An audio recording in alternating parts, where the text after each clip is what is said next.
the Galveston Art Center, and Dennis and Jennifer contacted me initially about this show. Thank you also to Sonia for the support in putting this all together. This collection of work is like Dennis said, it's from the past 5 years. The work itself, there's a lot of new work in the show, but there are several pieces that are on loan that have a similar connection. And that connection within this work is a connection to my sort of psychological, emotional attachment to painting and my experience with life.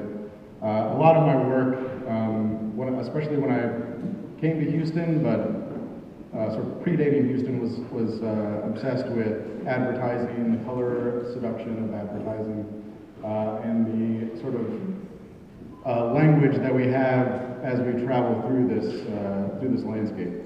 A lot of the works were based directly on spaces that I had experienced or had a specific experience within.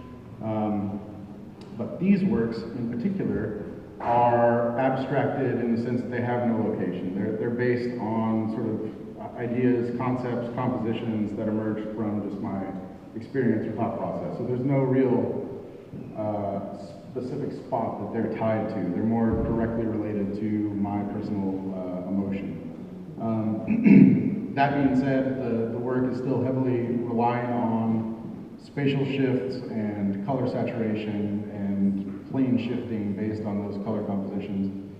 Two of the newer pieces that are these light boxes are sort of in their infant stage. They're both fairly experimental, and I had a lot of fun working on them in that sense because I was able to sort of discover things anew that will then sort of relate to newer works that I'm going to make beyond the show.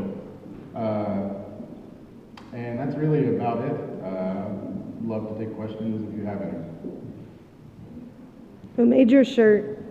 An artist friend, Anthony Day. We've done a couple of collaborative pieces using his airbrush, and we made each other a couple of t-shirts. I like it. Yeah, can you tell us a little more about your light boxes? Like how they came about? Well, I have some friends that work at the Meneal, and these light boxes were for a show at the Meneal.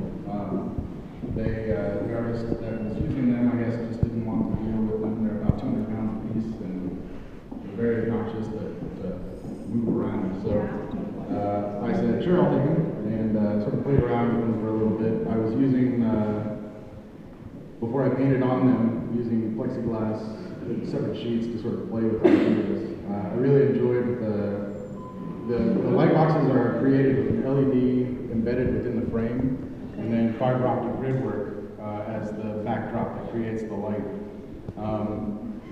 I was playing a little bit with that color, how it transitions out, how the fiber optic grid itself distorts the clean line.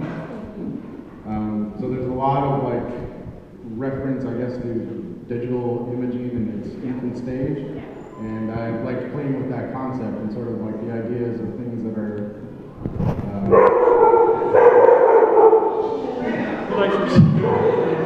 that's my dog. He sees another dog. I like the color reflects back through the light, and I like playing with sort of these like cracks, this like light emerging through cracks. It related a lot to the concepts in this other work, which was about sort of the physicality of structures, the interior spaces that nobody really sees behind sheetrock walls and all of that. So in that sense, I really like playing with that depth, that concept of the substructure that sort of creates everything else. And are you painting directly on that surface? Yeah, I paint directly onto the acrylic. And it's about 7 or 8 layers of paint to keep that light from passing through.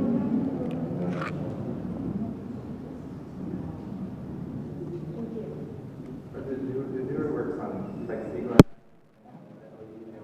you talked about a shift in your work from looking at like wayfinding and architecture to like an internal Right.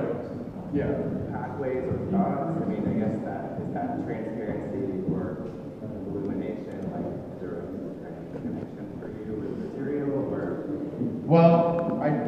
like when I was working with the plexiglass initially, and especially when I started working on the like sort of wall sculptures, I liked the infinite possibilities of them. I like the openness of that. So in exploring these, I also like that. I've always sort of made work, like I said, that's based on a location, but I've always wanted that abstracted enough so that someone could approach it and reflect on it within their own background, create a new space that they're observing. So in that sense, these pieces have sort of an emptiness, but a complexity within, and I feel like that has a direct relationship to my emotional state at that time. You make super detailed sketches or just wing it? I wing it. I mean, I like, no, very, very seriously, like I said, my relationship, my history with painting is definitely related to abstract expressionism. A lot of the decisions that I make are impulsive. I like to then, obviously there's like a dedicated process, but a lot of the decisions are very impulsive. You have to marry her because, like, you can't do it. I mean, like, the painting you can take over it. Right.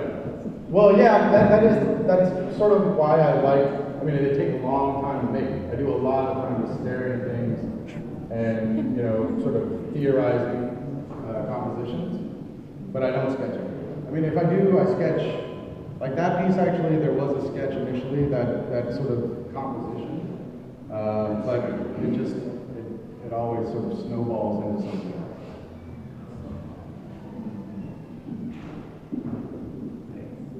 Yeah.